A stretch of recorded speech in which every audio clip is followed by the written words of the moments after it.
In today's video, I'm going to take you through some strength exercises that you can do for your arthritic related back pain. And do make sure you stay tuned until the end of the video, as I'll be giving you a useful tip to make sure that you maximize the effects that you get from the strength exercises when you do them at home. And I'm going to start right now.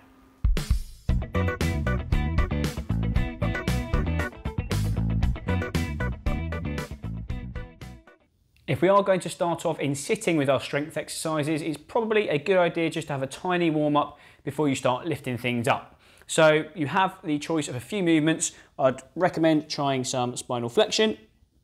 You also have the option of some rotation from side to side and some side flexion from side to side. So 8 to 10 of those before you start in each direction will just help get the muscles warm and get you ready to start lifting things.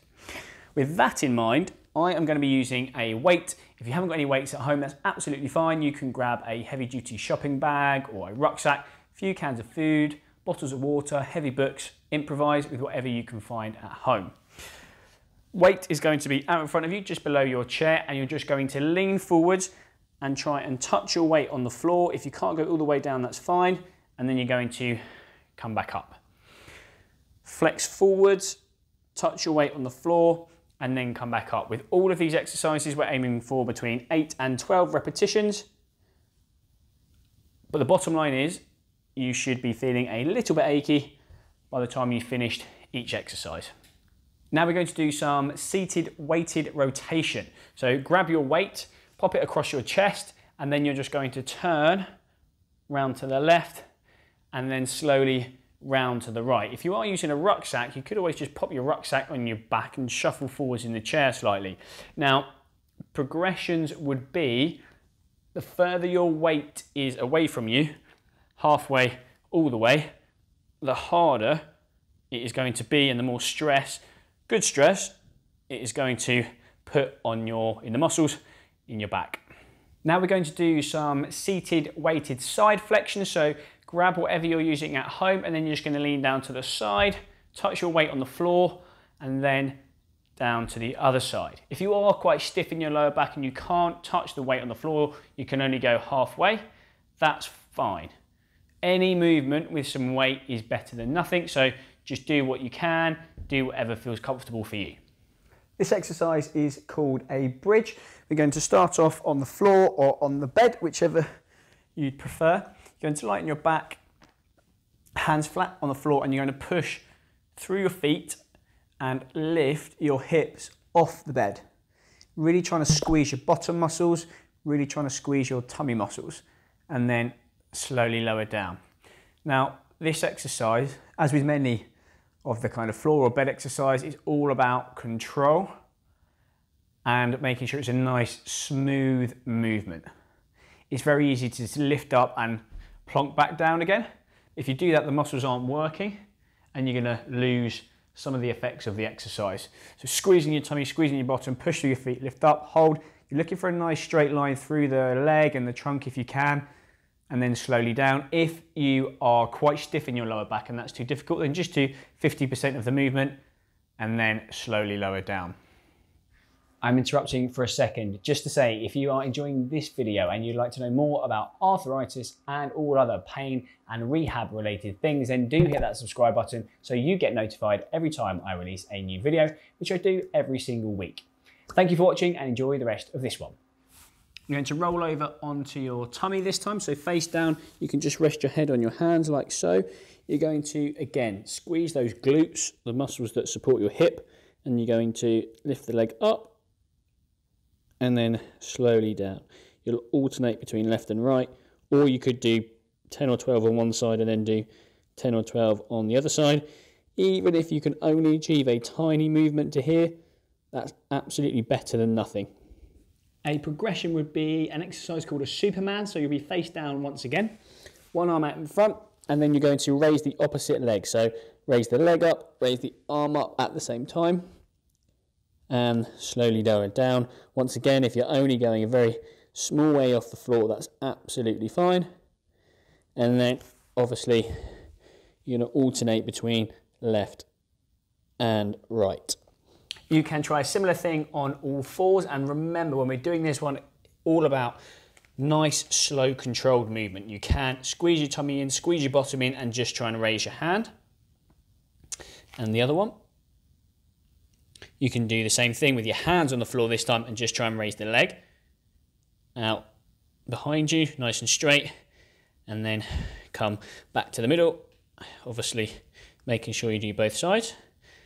And then the next stage is making sure, if you can and you're strong enough, to squeeze in all those muscles in your core to alternate legs. So you're lifting one leg and then the opposite arm out in front or behind you.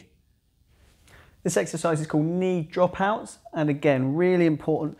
We're looking for nice, slow, controlled movement. Squeezing in tummy muscles, squeezing in bottom muscles, and then you're just gently going to let one leg drop out to the side. It needs to be in a nice, controlled fashion, and then you're going to bring it back to the middle. Don't just let the knee drop down like this and then bring it back to the middle. It needs to be nice and slow,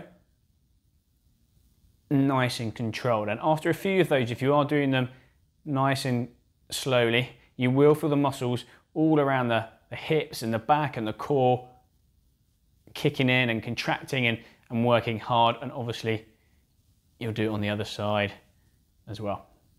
Now we're going to focus on a few compound movements, and they are movements that involve moving multiple joints at the same time. For example, a squat involves moving your ankle, your knee, your hip, and your back at the same time, and they're really useful because ultimately that's generally how we move day to day. So first exercise, sit to stand. The pillows are here because it's showing you the easiest version that you can try. The higher you are, the easier it will be. So hands out in front or across your chest. I'm going to have mine out in front, and then you're going to slowly try and stand up and then back down.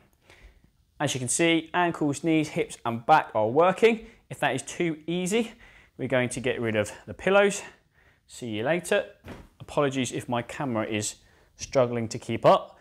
So the lower you go, the harder your thigh muscles and your hip muscles are having to work. And if you wanted to make it harder again, you'll get rid of the chair and then you can work through slightly more range of movement. I'm just going to show you one more multi-joint exercise before we finish, and it is called a split squat. Now it may look a tad daunting, but you're going to make sure you're nice and safe with some support either side of you. You can use the kitchen surface, dining room table, or the back of a chair. I'm going to use the physio bed. Make sure you take a big step out in front of you. If you do take a small step, you will probably be more off balance than if you take a large one. So nice big step out in front, and then you're going to bend the ankle, knee, hip. Your back will also be working as well, and then you're going to lower yourself down to the floor and come back up. With all of the exercises, like we said in the video, if you can only do a little bit or 50% of the movement, that's absolutely fine. Just work within whatever is comfortable for you. Now I did say if you stay tuned until the end of the video, I would be giving you a very useful tip when it comes to strength exercises for your arthritic related back pain. Now the key thing when you do your strength exercise is to make sure that they are challenging you. Essentially what we're trying to do is stress your muscles and your system in order to cause some adaptation and some change. But the only way that we can do that is if you find the exercises slightly difficult. Now, obviously we don't want to be working into lots of pain, but it is fine and safe to feel the muscles aching, feel the muscles work, and even work into low-level discomfort. The rule of thumb would be it is fine and safe to work into low levels of pain as long as you're monitoring your symptoms over the following 24 or 48 hours. A little bit of ache or soreness in the muscles you've been working for a 24 or 48 hour period, as long as it settles down after that, is actually what we're looking for. If you were to experience significantly higher levels of pain for 3 or 4 days, that's probably just a sign that you've done a bit too much too soon.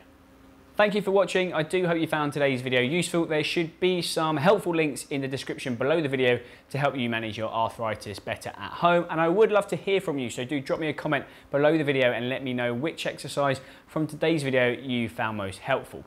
If you are new to the channel, then do please hit that subscribe button so you get notified every time I release a new video, which I do every single week. And if you're feeling really generous, then you can give us a thumbs up to show your appreciation.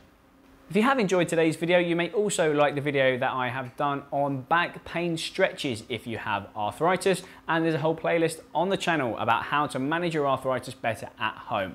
Thanks again for watching, and until next time, I will see you again very soon.